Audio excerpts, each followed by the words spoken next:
Help me reach 7,000 subscribers. Please like the video and share your thoughts in the comments. Your feedback helps make the content better. At 1:47 a.m. my phone buzzed on the nightstand. One line from Rachel. In the office, don't wait up. 23 minutes later my screen lit again. Not from her. My buddy Mark sent a screenshot. You seeing this? It was Rachel's IG story. Location tag glowed. Murphy's Bar. Her glass in frame. Mirror behind her. A man's shoulder in the corner and a caption. Brainstorm never sleeps. If I'd known where it was headed, I'd have started the clock sooner. I lay there and watched the ceiling. At 2:31 I put the phone face down, got up, and brewed coffee I didn't need. When you're my age, you don't do speeches at 2 in the morning. You fish for facts and line them up like tools on a bench. By 3:05 I had screenshots, her text with the Zoxo, the Murphy's tag, the timestamps. I dropped them into a folder I titled Tuesday. Then I set an alarm for 6 o'clock, scheduled a bank appointment for the afternoon, and went back to bed without waking her when she finally drifted in at 4:20 and slid under the sheet like a teenager sneaking past curfew. She smelled like citrus soap from the office bathroom. Not my house. Not our house. Morning hit. She came down in a blazer I'd never seen, one of those sharp ones that photograph well under conference room lights. Rough night? I asked, tapping the counter with a spoon. I kept my voice neutral, the way you do when you don't want to coach the witness. The deck exploded, she said, reaching for the travel mug. We had to rebuild it with Kevin. With Kevin, I repeated, as if it were a brand of power tool. Was Murphy's the new conference room? She blinked. What? Your story. Murphy's Bar. A solid place for data integrity. She pulled a face like I'd insulted a nephew. It's across the street from the office. We needed a booth. You texted in the office. We were. Then we weren't. Why is this an interrogation? It's a question, I said.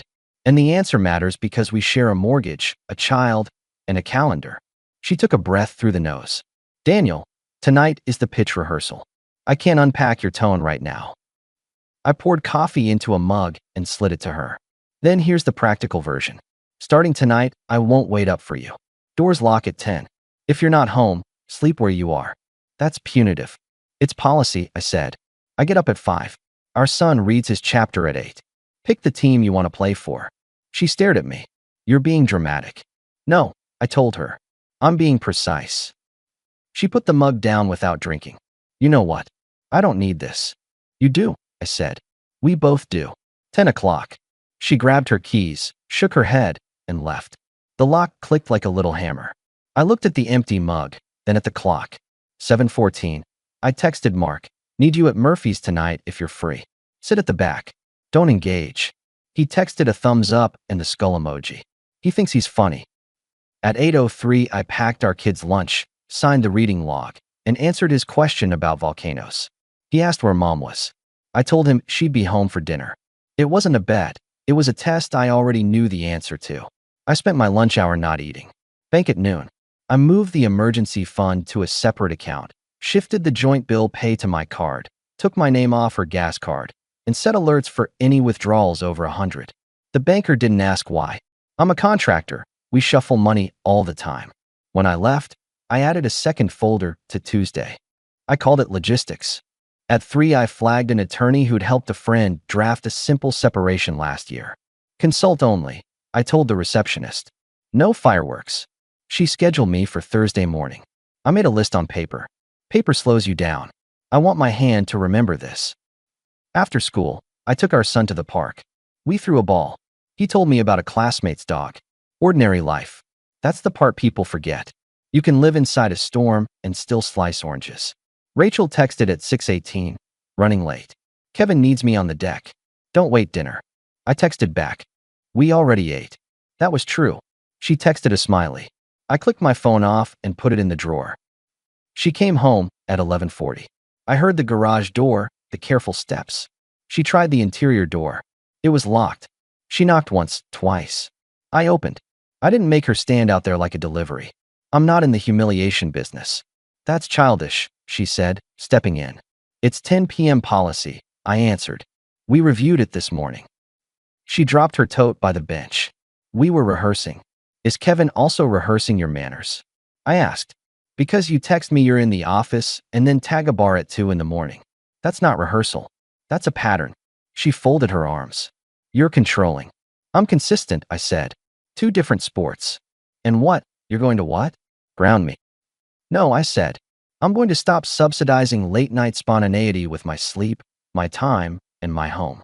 10 p.m. stands. Phone location sharing is back on for both of us, or we don't share calendars. Financials are split. If you're out past 10, message where you are and where you're sleeping. If there's an emergency, I'll answer the phone. Otherwise, I'm off duty. This is insane. It's an adult schedule. She looked at me like I'd replaced myself with my sharper twin. You can't just change the rules. I can when the rules are being rewritten without me. I said. You want freedom? Fine. Choose it and live by it honestly. She exhaled. You're overreacting to a tag. I'm reacting to a string of nights with the same cast and the same caption, I said. I'm also reacting to the Zoxo from a work message at 1:47 a.m. That's not professional language. She looked away. It was a joke. Then you won't mind if I ask your team lead how the joke lands on the company handbook. You wouldn't. Not tonight, I said. Tonight, I'm going to bed. She stared at me another beat, then walked past. You've become impossible. I've become alert, I replied. I slept fine. 2 days later, the coach texted that Rachel had missed our son's reading showcase. It wasn't a catastrophe. He still read, but he did scan the doorway twice. On the way home, he was quiet. I didn't fill the silence. I made him a grilled cheese and told him he nailed the part with the pirate. At 9:10 p.m., Rachel walked in with a paper bag and a bright tone that wasn't for me. I brought cannoli, she announced, like she was leading with peace. I wiped the counter. How'd the deck go? Great, she said, unpacking dessert. Kevin and I crushed the transitions. I'm sorry about the reading thing, she added, softer. Calendar mix-up. I'll make the next one. That's fine, I said. She slid a plate toward me. Truce. I leaned a hip against the island. You want to talk truce? Start with your location at midnight. It was the office. Mostly. Then you can toggle on sharing, I said. If you want to keep it off, also fine. We'll revise routines to match. She pushed the plate back toward herself. You're punishing me for having a job. No, I said. I'm declining to be the guy who waits in a hallway for someone who's already down the block. She watched me. I can turn on sharing, she said after a long pause. But you have to drop the 10 p.m. lock. No, I said. Non-negotiable. She smiled like she'd expected that. Of course. She turned on sharing.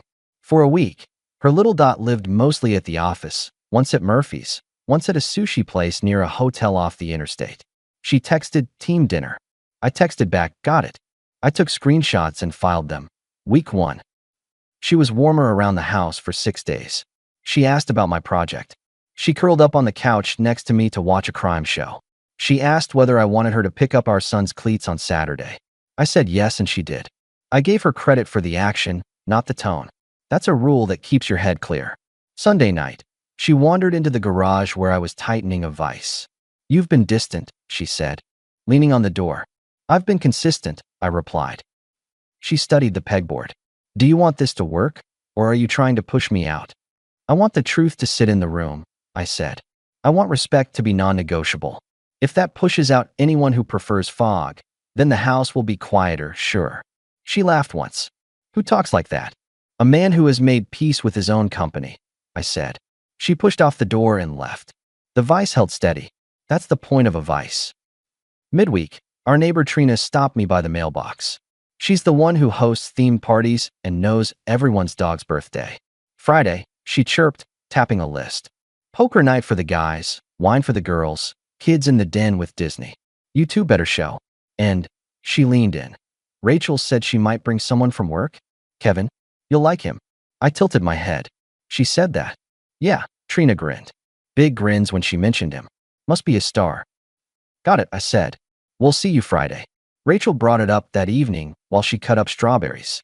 Trina's hosting, she said. She asked if I could invite Kevin. He's never been to the neighborhood. Good networking. I rinsed the knife. Is that what we're calling it? She set the knife down. Don't start. Here's the logistics, I said, drying my hands. I'm going to poker. I'm bringing Mark and Jay. If you invite Kevin, he's a guest in my neighborhood, and he'll get the same courtesy I give a guest. I'll shake his hand and ask about his job. You will not treat our house, our son, or our friends like a prop for your office theater. If you want to introduce him around, do it in daylight, not after a week of midnight rehearsals. She frowned. I don't need your permission to bring a coworker. You need my agreement to fold our family into your late-night reruns. And you don't have it. So I'm supposed to hide my life? You're supposed to respect ours, I said. She rolled her eyes. You're jealous. I'm observant. She looked at the cutting board. He's coming, she said. It's a party, not a tribunal. Then it'll be educational, I told her, putting the knife in the dishwasher. For everyone. She shook her head with a half-smile, like I was a stubborn nephew again. Try not to embarrass yourself. I'll bring a pie and a smile, I said. You bring honesty. She snorted. You first. Already did, I said, and left the kitchen. Friday found the block glowing. Trina had patio lights up like a postcard. Guys on one side of the yard with chips and cans. Women near the island with a cheese board big enough to land a plane. Kids ran in circles. It was ordinary, which made the next thing better documented. Rachel came in hot at 7:40 with Kevin at her shoulder. He was the type who wears the company hoodie even off the clock, like he's afraid you'll miss his uniform. Slim, talkative eyes. He offered his hand. Daniel, good to finally meet. I've heard a lot. I bet you have, I said, giving him a firm, polite grip. Welcome. He glanced around like he owned the lighting. Nice place. Great community. It is, I said. We built it slow. Trina swooped in. Kevin, so glad you made it. Rachel says you two are joined at the hip lately. Rachel laughed a little too hard. We've been grinding, she told the group. Late nights, big goals. Hope the deck forgives you, Mark said behind me dry. Kevin took a beer from the cooler. When you're chasing something meaningful, you accept sacrifices. I met his eyes. Sacrifices are easy when other people pay them. He smiled without teeth. Fair point. The first 20 minutes were normal. Poker started. Jay cracked jokes. Rachel floated between islands like she was curating her feed. She made sure Kevin was positioned in every conversation. It was fine until it wasn't. At 9, Rachel pulled Kevin toward the kitchen to introduce him properly. Properly meant cornering 3 of our friends, Trina, her husband Paul, and a neighbor named Gail, and setting up a little monologue. Kevin has been my rock, she said, laying a hand on his shoulder like a talk show host. He gets me. You know when work makes you feel alive? It's like that. Trina raised a brow at me over her glass. Paul looked at the floor. Gail did that supportive nod people do when they're not sure if they should clap. And Daniel has been patient, Rachel added, with a smile that wasn't kind. Routine suits him. We balance each other. Balance requires 2 scales, I said from the fridge, reaching for sparkling water. And an honest count. She blinked. We're just talking. You're branding, I said. There's a difference. Kevin jumped in. Rachel's being modest. She's the heartbeat of the team. We're on the verge of something huge. Trina tried a soft deflect. That's wonderful. But can we not talk shop all night? Paul gets hives. Paul nodded gratefully. Rachel waved a dismissive hand. It's our life right now.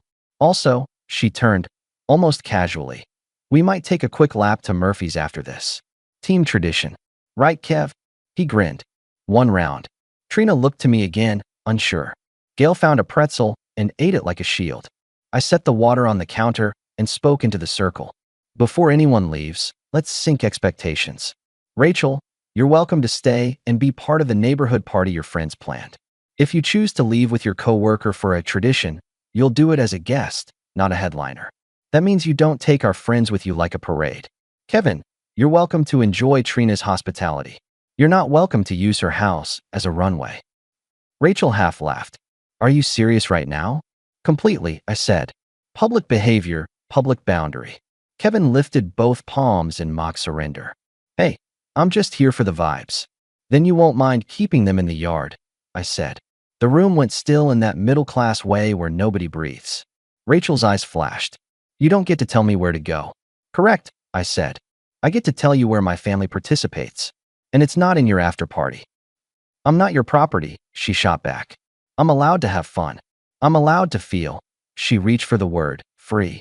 Freedom is earned by telling the truth, I said, keeping my voice level. You texted me you were in the office at 1:47 a.m. You tagged Murphy's at 2:10. You've missed 3 school events in a month and called it pace. You've invited a coworker into our neighborhood to audition him like a co-host. That's not freedom. That's disrespect in a nice jacket. Trina cleared her throat. Maybe we. I lifted a hand to her. I've got it, Trina. Then to Rachel. Pick a lane. Be present here or be absent by choice. If you leave, leave. But don't sell it as a love story about progress. Rachel smirked. You're making a scene, Dan. No, I said. I'm ending one. Kevin shifted, looking less sure. We really should. You should listen, I told him. You're standing in a marriage you didn't build. There are policies you don't understand. Companies have them too. I glanced at Trina. Thanks for hosting. We'll head out in 10. Rachel frowned. We just got here.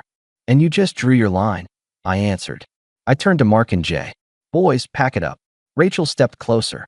So that's it. You're dragging me home. I don't drag anyone, I said. I decide where I invest my Friday night. Not here. Not like this. I walked out to the yard and shook Paul's hand. Thanks for the game. Rain check. On the driveway, Mark leaned in. You good? I'm focused, I said. Do me a favor. Duck into Murphy's on your way home. If our stars show up, grab a table behind them and pretend to care about the game on TV. Text me what you see. He nodded. On it. Back at the island, Rachel stood with her chin up. Kevin stared at the backsplash like it had answers. We're leaving, I told her. You can join me or not. But I won't give you a ride to your freedom tour. She looked at Kevin, at Trina, at me. I'll get a ride, she said. Grown woman. I agree, I said. Which is why you can also figure out where you sleep. I thanked Trina and walked out. 10 minutes later, I had our son buckled in the car, the leftover brownies in a container, and a plan. I put our kid to bed and called the attorney's office voicemail. It's Daniel. I'd like to move Thursday's consult to tomorrow at 9, if you can. I'll be early either way. Then I opened my laptop. I started a document, timeline. I listed dates, times, tags, messages. I clipped in the screenshots. I kept it factual. No adjectives. I saved it to a cloud folder I shared with myself at a backup email. At 10:38 my phone buzzed. Mark, Murphy's. Corner booth. Her and Hoodie. Laughing. He ordered fries at 10:29. She's saying we're aligned. He touched her elbow twice. No one else from team here. I texted thank you and turned the phone face down. At 11:52 Rachel texted, staying at Anna's. Don't wait. I added it to the timeline. Then I sent a short email to a work address that wasn't hers. Subject, workplace conduct concern. Body, hello, I'm reaching out as a spouse. I have questions about after-hours conduct between a team lead and an employee that may implicate policy. I prefer to handle privately and professionally. Can we speak Monday? Daniel Gray. I used their company's general HR portal listed on the public site. No accusations. Just concerns and receipts ready if they asked. Then I shut the laptop and slept like a man who'd already decided. Morning, 8:03, pancakes. Our son asked if mom would take him to soccer. She's with Aunt Anna, I said. He shrugged. Kids adapt to facts faster than adults. At 9 sharp, I sat in the attorney's waiting room with a folder and a pen. She let me back. What's the goal? She asked, flipping open a pad. Respect, I said. Failing that, clarity. I want a draft separation that handles custody, house, and accounts. I want it clean. I'm not interested in theater. She nodded. Any physical risk? No, I said. Just chronic fog. Then we start with a letter and an offer, she said. We can hold it if you want. Or send it if something tips. Tipping is likely, I said. But let's hold until Tuesday. We built the draft. It fit on 6 pages. When she left to print, I stared at a framed photo of a path through birch trees. Calm can be staged, too. On the way home, I stopped by a storage unit I'd reserved. I moved 2 boxes of tools, my winter gear, and my father's old records. I wasn't leaving, I was clearing space. You don't realize how much you've been bumping into the same furniture until you relocate a shelf. Sunday night, Rachel came home before 10. She put on a soft sweater and made tea. She sat on the couch like we were practicing cozy. Can we not do the Cold War? She asked. We can do terms, I said. She set the mug down. Friday got weird. I didn't love being called out in front of everyone. I didn't love being turned into the boring husband in your new pilot, I said. Public theater got a public closing notice. She rubbed her temple. Maybe I pushed it. Maybe I wanted people to see me as more than a mom and your wife. You are more than that, I said. But you don't need a co-host to prove it. Kevin is a friend, she said. That's not what your phone says at 2:10 a.m. She swallowed. We talk about life. He gets the pressure. He makes me feel, she reached again, awake. Then you're tired here, I said. And you don't want to admit it. I want to be free, she said. You make everything a ledger. I make it accountable, I said. I set rules that protect our kid from chaos and me from disrespect. She leaned forward. What if I turn on sharing and cut late nights? What if I try? Could you? She nodded at me. Turn down the clamps? This is not clamps, I said. It's a frame. If you want a shot at rebuilding, it starts with telling your team lead that after-hours hangs are over and telling Kevin he's off your personal time. It also means showing up for our kid without excuses. She looked down at her tea. I can do that, she said. I want to. I miss us. That's generous, I said. Text Kevin now and tell him you're drawing a line. Then we'll see. Her thumbs hovered. She typed something, deleted, typed again, sent. She exhaled. Done, she said. What did you say? That I need space from extra hangs, she said. That I want home to be home. I nodded. Good. She reached for my hand. Thank you. I didn't take it. Actions, not lines. For a few days, actions looked promising. She came home by 9. She sat with our son for homework and went to his game on Tuesday. She asked if I wanted to grab tacos on Wednesday. We did. We talked about yard work and school schedules. She asked about my job and didn't drift to her phone. It was almost normal. Then Thursday at 10:14 p.m., her dot paused near a motel by the interstate. 10 minutes. Then it moved. She texted at 11:05. Late rehearsal ran over. I'm wiped. Be home soon. At 11:20 she came through the door, hair pulled back, voice light. Traffic was awful, she said, dropping her bag. You up? Yep, I said, tapping the counter with my finger. How's the deck? Perfect, she said. Kevin's a machine. Is that what you call him? I asked.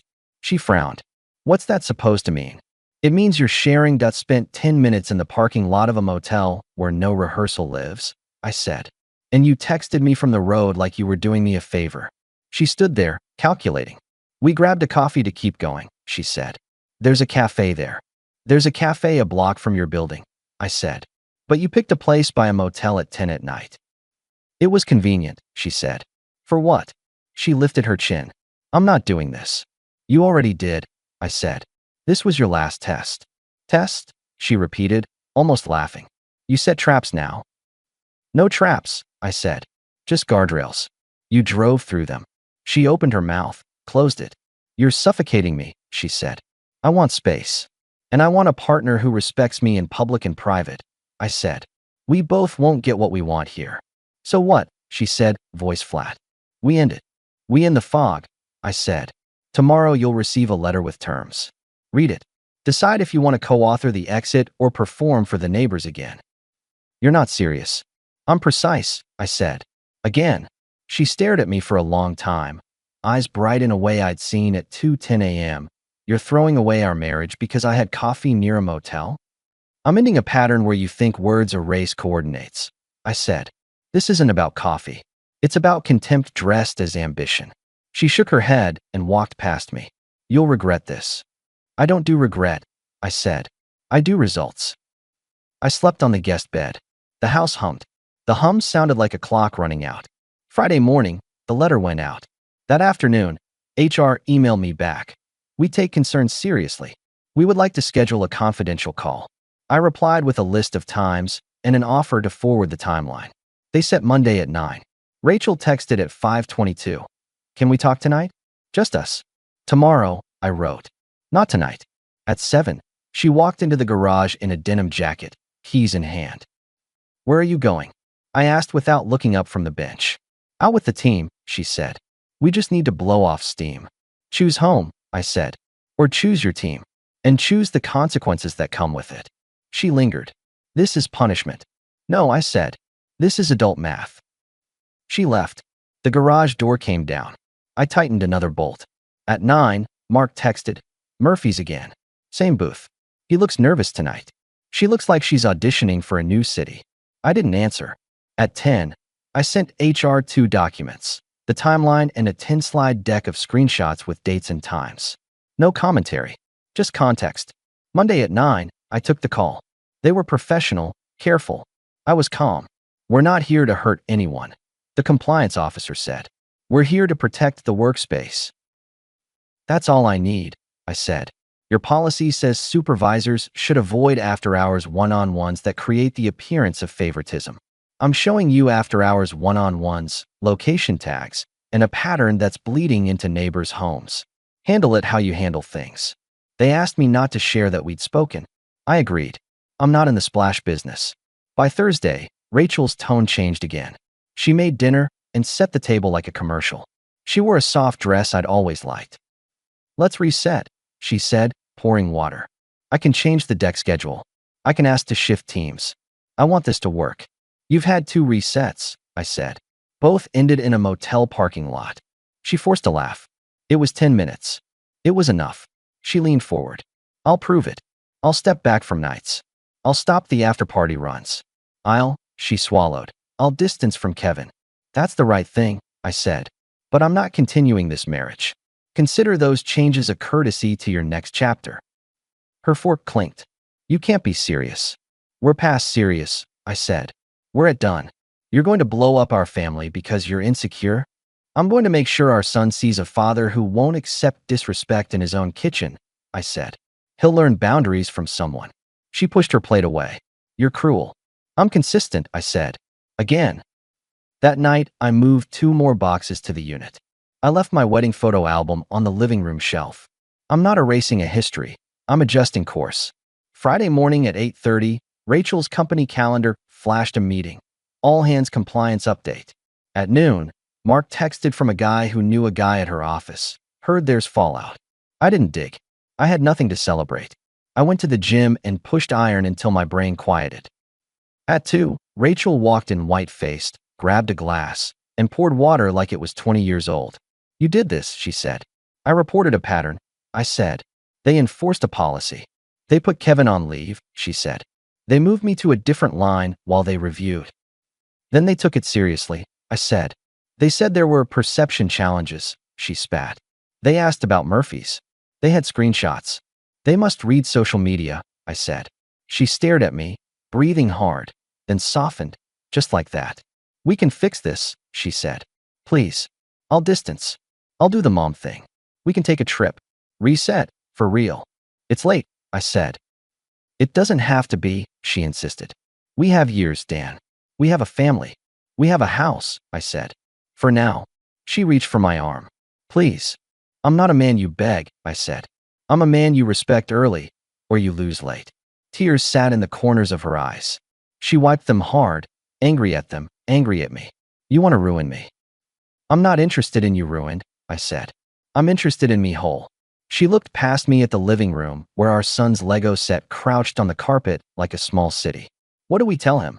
The truth he can handle, I said. That mom and dad will live in 2 places, and he's not a referee. She shook her head, bitter and small. You think you've won. There's nothing to win, I said. Only standards to keep. Her shoulders settled. Fine, she said. Send your letter. I'll see you at mediation. No mediation, I said. Agreement or not, we're done. We'll sign and file, then divide the Saturdays. No theater. She walked to the hallway and stopped. You'll miss me.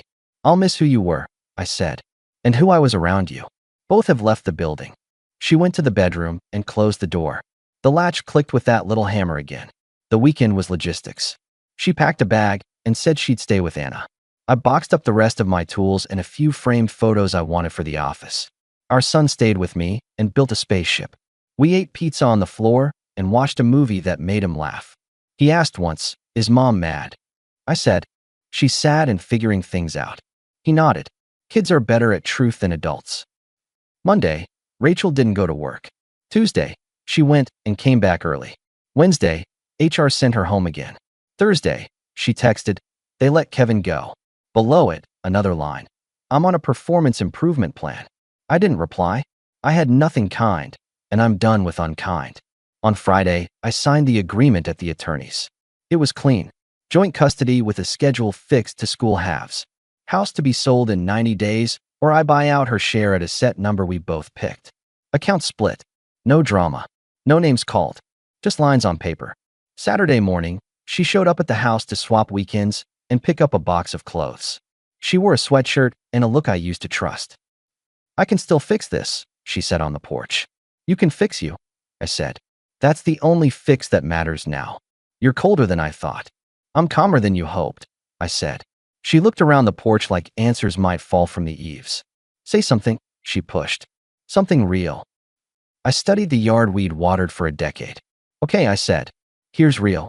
You wanted to feel alive. You wanted status. You wanted out from under what you called routine. You built a runway with late nights and bar tags and hallway laughter. You forgot I know what real looks like. Real is 8 p.m. math homework and Saturday coffee and showing up to the reading. Real is telling the truth when it's boring. Real is not dragging neighbors into your audition. I'm not mad at you for wanting heat. I'm done because you lit the house to get it."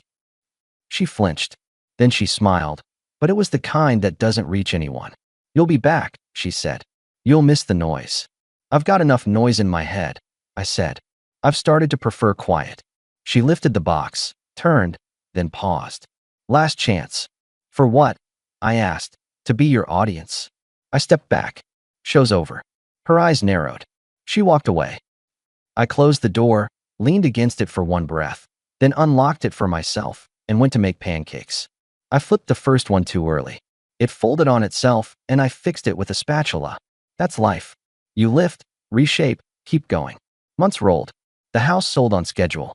I bought a smaller place on a street with big trees and a driveway good for chalk drawings. I kept the truck I like because it's practical, not pretty. My shop got a corner with better light than our old garage. On my weeks, our son and I cooked terrible omelets and decent chili. He grew. That's what they do. I didn't talk about Rachel to people who wanted gossip. If someone asked, I said, "We disagreed about rules. I enforced mine, and we both live with it." I switched jobs twice by choice, moving to a company that pays for quality workmanship and respects weekends. The foreman's name is Jorge. He's a straight shooter with a laugh that fills the room. The team feels like a crew, not a therapy group. It's clean. It's good. On a Thursday evening 6 months out, I met a woman named Claire at a hardware store. She asked me which drill bit to buy for tile. We argued about it, and then laughed. We got coffee. She asked real questions. She shows up when she says she will. She knows the names of her neighbors' dogs. I don't have to explain why I like quiet. She likes it too. Once, at a kid's soccer game, Trina sat beside me. She isn't neutral. She never will be. But she has a big heart. "You look lighter," she said, glancing at my face like she was checking for storm clouds. "I am," I said. "I ran into Rachel at the store," Trina added, cautious. "She's different.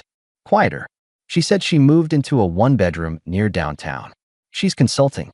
Kevin left town." I didn't ask. "People adjust," I said. "She asked how you were," Trina said. "I'm all right," I told her. "Better than all right." She nodded and watched the kids chase the ball. "You handled that the way most people only talk about handling things," she said. "With rules." "I handled it the only way I could live with," I said. "That's enough." On my porch that night, Claire handed me a beer and we watched the street. A neighbor pulled in. Dogs barked once and then shut up. My phone buzzed. "Rachel," a short text. "Heard you bought the place. Glad for you." I typed back, "Thank you. Hope you find what you're chasing." Then I turned the screen down and looked at my life. I have a place that's mine. I have a kid who knows I keep my word. I have a truck that starts, a shop that's clean, a woman who respects quiet, a foreman who pays on time, and friends who don't need a Broadway script to invite me over. People think the last line happens in the fight. It doesn't. It happens on a common Tuesday, in a calm house, when someone asks for one more second chance, and you say the sentence that saves your life. When Rachel texted months ago after the party and the motel and the letter, asking for the final talk, I gave her 4 words at the door that I meant then and mean now. "Your access is closed." She looked at me like a stranger. That's because, in that moment, she met one. I shut the door. Then I opened my own. And I walked through.